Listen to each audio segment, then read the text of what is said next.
laki-laki yang suka maki hamun kepada bini ni bukan laki-laki yang baik. Mulut jahat. Nampak? Dia diseksa di akhirat dengan sebab lidah dia. Jangan pakai kuasa mu suami, betul laki jatuh. Nah, orang Islam baik belaka daripada orang kafir. Mana Islam terbaik? Khairukum li ahli. Sebaik-baik kamu yang lebih baik dengan bini dia. Nampak? Sebab tu bini kita, kalau bini kita jahat, tak belak, biar kita baik. Ni kita jahat, kita ketua rumah tangga, kita jahat, tak betul. Kalau bini kita jahat tu dah. Dia bukan pemimpin, dia orang kurang akal.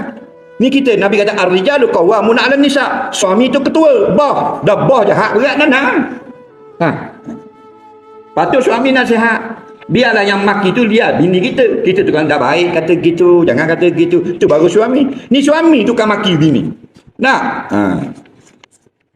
Bagi pihak isteri pula banyak bersabarlah. Ujung-ujung usia ni dok cerai-berai tak molek. Jadi masalah.